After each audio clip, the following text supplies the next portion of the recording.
Boa tarde aos telespectadores e às telespectadoras da TV Arapuã. Nesta primeira sexta-feira do mês, estamos aqui ao vivo para você, levando informações do nosso programa Rede Verdade da sua TV Arapuã.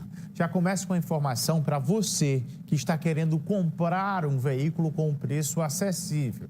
Deixa eu te dar uma dica importante. O Ministério Público da Paraíba está realizando no próximo dia 7 de maio um leilão. Os detalhes para você participar e ter esta oportunidade com ele, o Washington Luiz. 7 de maio, o Ministério Público estará com esse leilão. São veículos que já estão aqui no pátio, onde a visitação já foi aberta. Você pode fazer as suas inscrições para poder leiloar e adquirir esses veículos, alguns até já rodando, né, com algumas características que podem sim ser leiloados.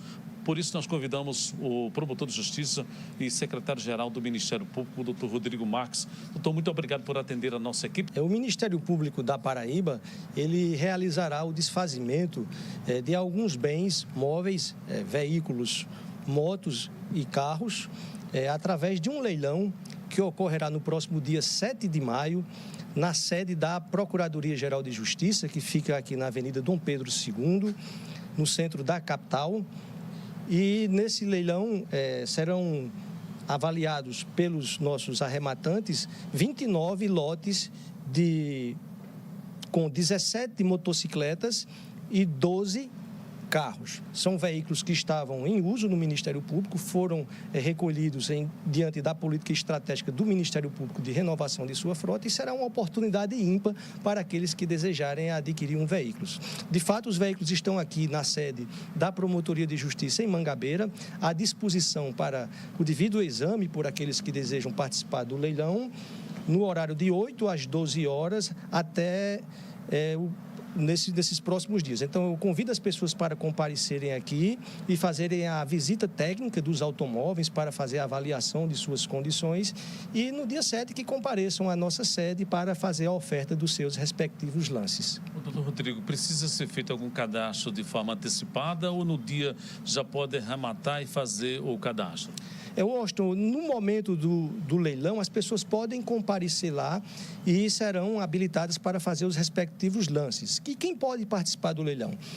As pessoas físicas e com mais de 18 anos, obviamente, e pessoas jurídicas também podem participar.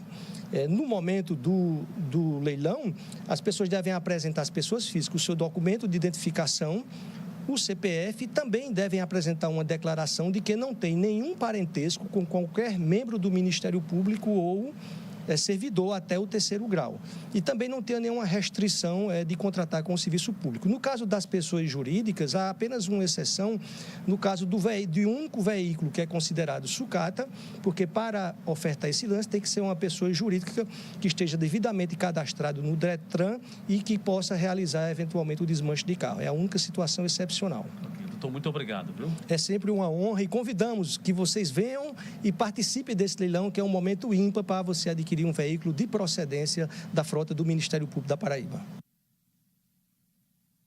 A campanha Maio Laranja chama a atenção para a prevenção de abuso e exploração sexual de crianças e adolescentes. O Washington Luiz conversou com o juiz da Vara da Infância e Juventude, Adailton Lacer, e você acompanha agora. Combate e enfrentamento. São duas palavras de fundamental importância para que o adolescente possa receber da sociedade e das autoridades uma atenção maior. E neste combate e neste enfrentamento, aí nós temos o Poder Judiciário, que tem feito um trabalho importante, principalmente para proteger esse adolescente. No mês de maio é o mês dedicado ao enfrentamento e combate ao abuso e exploração sexual de crianças e adolescentes. E esse trabalho é contínuo, não se limita apenas ao mês de maio, porque há de se definir o que seja, então, exploração e o que seja abuso. Ora, a exploração é quando um adulto pega uma criança ou adolescente e a explora sexualmente para que aquela exploração renda lucro, dinheiro para ele explorador. Se fala muito em prostituição infantil. Não existe prostituição infantil. O que existe são crianças exploradas sexualmente por um adulto. E o abuso sexual é exatamente aquele que é praticado pelo um adulto contra uma criança, ou seja, é você bulinar as partes íntimas de uma criança, é você praticar atos libidinosos, é você praticar sexo com uma criança ou um adolescente, como ela não tem como se defender. Então, isso aí é o estupro de vulnerável, punido pelo Código Penal. E esse mês de maio é o mês que a gente conscientiza todas as pessoas, sobretudo familiares, amigos, vizinhos, professores, porque esses crimes são praticados, na maioria das vezes, dentro da própria casa, num ambiente onde a criança ou o adolescente deveria se sentir segura, né? Praticados sobre aqueles que detêm sobre ela algum tipo de autoridade ou guarda. É importante, inclusive, as pessoas que, porventura, tomaram conhecimento e façam essa natureza, manter contato com as autoridades, né? Sim, se você é um professor, é um vizinho, ou perceber algum tipo de sinal, ou sinal físico, ou sinal comportamental daquela criança, procure os conselhos tutelares, as autoridades policiais, o Ministério Público, Defensoria Pública e a própria Vara da Infância e Juventude, que nós estaremos ali preparados para dar uma atenção e investigar esse caso. É importante dizer que essas denúncias são anônimas, você não precisa se identificar. Olha, aí está a fala do juiz, doutor Adailton Lacerda, e claro, que tudo para chegar ao judiciário tem percorrido um caminho, seja numa situação do flagrante, que é uma abordagem da Polícia Militar, ou no caso de uma investigação da Polícia Civil. Como é o caso, inclusive, sobre esse assunto, eu converso agora com a delegada seccional responsável pela Delegacia de Repressão aos Crimes contra a Criança e Juventude, que é a doutora Andréia Mello. Doutora Andréia, tudo bem? Seja muito bem-vinda ao nosso programa. Obrigada, boa tarde aí pela recepção. Primeiro, para a gente tentar compreender um pouco sobre essa questão, tanto de abuso como as questões relacionadas à exploração de crianças. O que é isso, para quem está em casa, ter uma compreensão macro dessa situação? Pronto, a diferença, né, entre o abuso sexual e a exploração sexual. Você quer saber, né? Bom, a exploração sexual da criança e adolescente, ela está ligada à questão financeira. O abusador, o explorador, ele tem ganhos financeiros com isso, certo? Aí entra a exploração sexual. E o abuso sexual é qualquer coisa que tenha a ver com a questão de, sei lá, de você satisfazer a sua lascívia, né?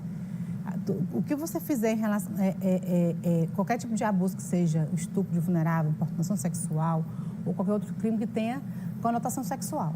Quanto às questões relacionadas aos casos de abusos, o que é que mais chega para a Polícia Civil da Paraíba? Quais os tipos de ocorrências que acontecem no dia a dia do cotidiano aqui do nosso estado? Qual o perfil daqui? Não, o campeão é o estupro de vulnerável, né? Que você manter qualquer ato libidinoso com pessoa menor que 14 anos. É o campeão, né? Depois a gente tem importunação sexual, né? Isso no campo dos crimes sexuais. São os mais comuns. De 100 casos, vou dar um exemplo, que são atendidos na delegacia, na média de 70% desses casos são relacionados à questão de abuso sexual. Então, aqui na Paraíba, a gente tem esse perfil que, dentre as ocorrências que envolvem o menor vítima, o caso de abuso sexual que tem chamado a atenção. É o campeão. E qual o perfil? Meninos, meninas? Qual o perfil aqui Não, no nosso a estado? grande maioria é de meninas. Grande maioria de mulheres. Isso, é os que chegam na delegacia. Não porque, assim, creio eu realmente que a mulher é mais vítima realmente. Mas os homens também são, só que vem a questão da vergonha. Eu acho que muitos não chegam a denunciar. Alguns meninos, né, por acharem que vão ser taxados de alguma outra coisa, não chegam a denunciar. A senhora falou agora há pouco de qualquer tipo de relação com menor de 14 anos. Se alguém que vê alguém que tem 14 anos, menino ou menina, já adulto, já com perfil de adulto um pouco grande, né? A geração de hoje tem crescido mais. Mesmo uma pessoa querendo, mesmo um adolescente querendo, sendo menor de 14 anos, é um crime. Mesmo o adolescente querendo, mesmo o pai e a mãe permitindo, existe o crime de estupro de vulnerável. Não tem permissão. Então, só para quem está em casa compreender, alguém que começa a ter uma relação, aquela história que adolescente muito fala, um beijo, não sei o quê e tal.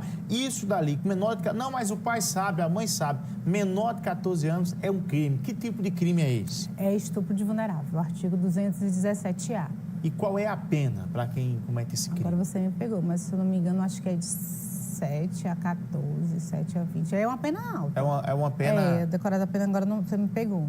Mas é uma pena alta. Aqui no nosso estado, nós temos um número de ocorrência que chama a atenção para esse tipo de crime? Tem sim. A senhora consegue trazer números para Eu tenho pra gente? até aqui. Pode ficar à vontade de fazer uso do seu telefone. A gente tem aqui o número de ocorrências que foram registradas este ano, né? né? Estamos iniciando o quinto mês do ano. Isso, agora no primeiro trimestre. Deixa eu te dizer aqui, ó. Aqui na Paraíba, certo? Isso. Aqui no primeiro trimestre de 2025, teve registro de 316 estupros foram registrados. Desses 316 menores de idade, deixa eu ver quantos foram. 316 casos de estupros, menores de idade, somente no primeiro trimestre. Não, 316 no todo. No total.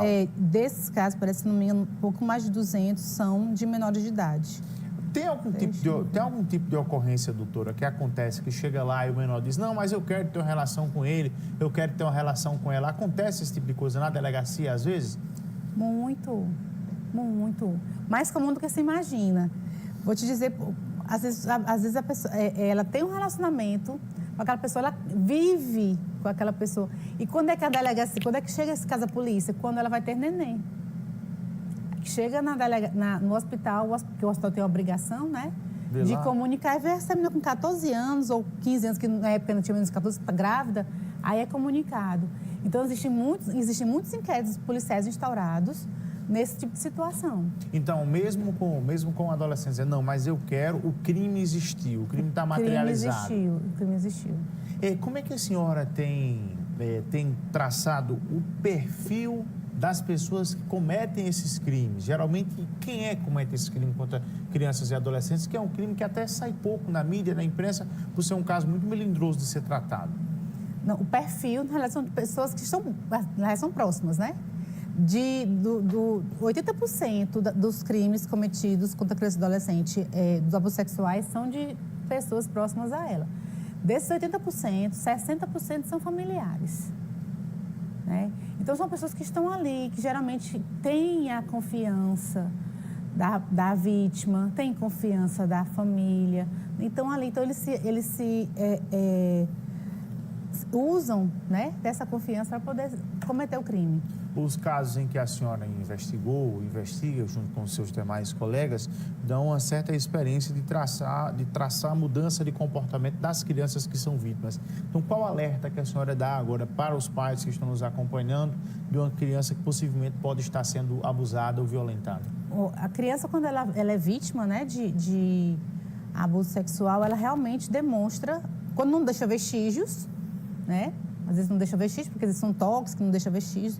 Mas ela começa a demonstrar comportamentos, ela passa a ficar mais introspectiva, calada, ela passa a se acordar várias vezes à noite, ela não quer mais ficar sozinha, às vezes com aquela pessoa, ela diz que não quer ir para a casa daquela pessoa.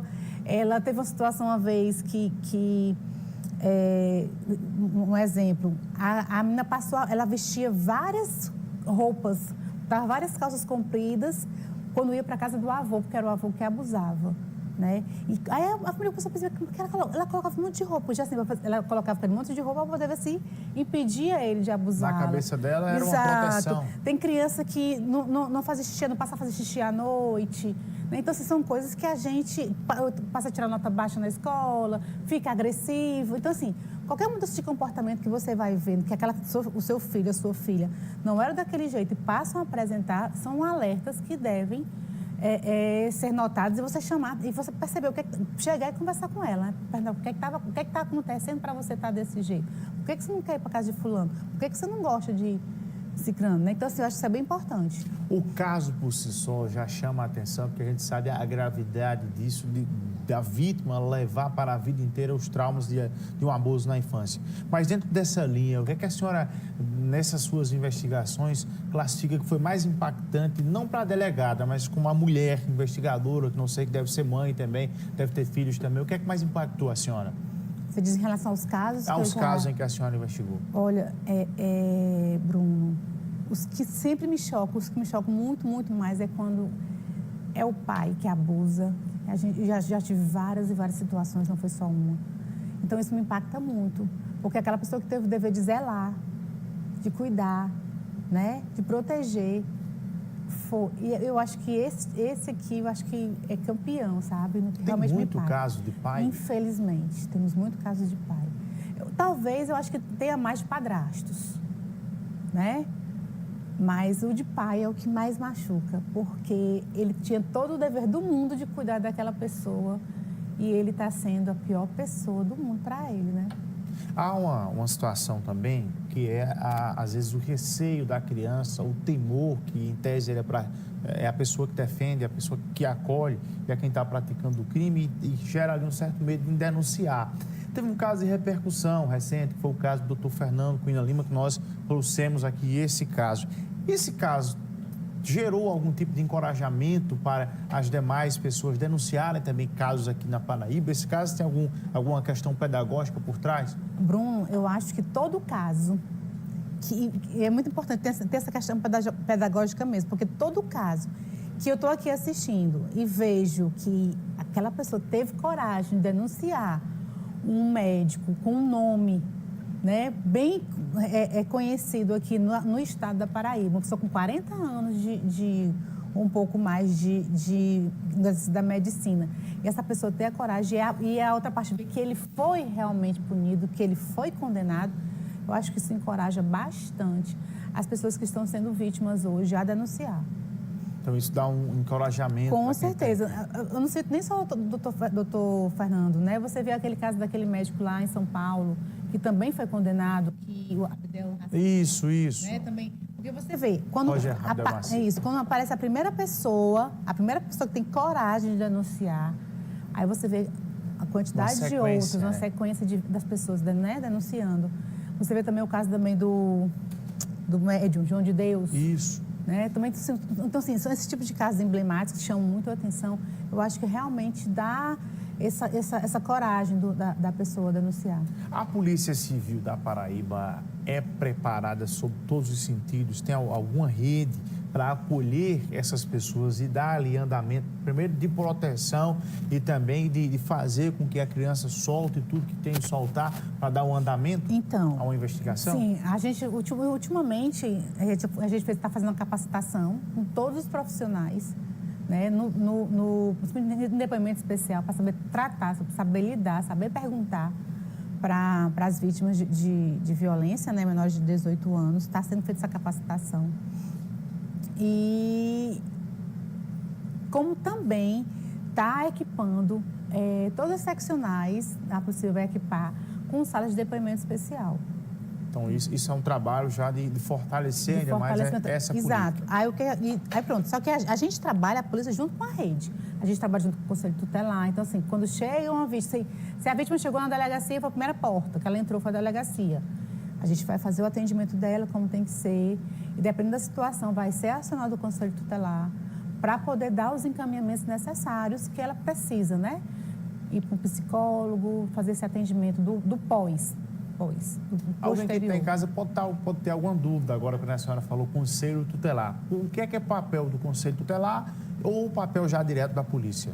Onde é que a pessoa deve procurar? Olha, os dois são portas. Não, os dois são portas. Agora, sim, às vezes tem certas situações. O Conselho Tutelar está para proteger, né, fiscalizar o direito da criança e do adolescente. É o papel do Conselho Tutelar. Certas situações, que eu vou sair do abuso, eu vou dar um exemplo em relação a uma escola que não... Em relação à vaga de escola, não está conseguindo, alguma coisa assim, a pessoa pode procurar o Conselho Tutelar e ele procurar dar um encaminhamento para poder colocar aquela criança no melhor local, entendeu? Então, porque o Conselho Tutelar ele trabalha junto com todas as secretarias, né?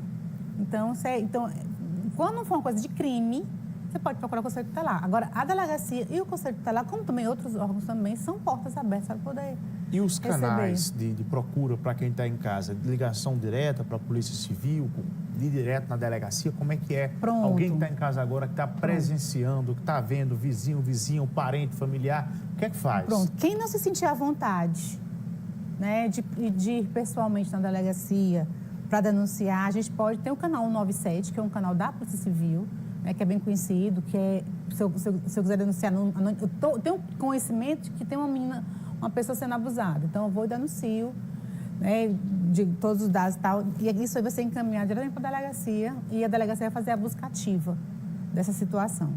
Temos também o Disque 155, que é do município de João Pessoa, também, para esse canal também de denunciar a violência contra criança e adolescente.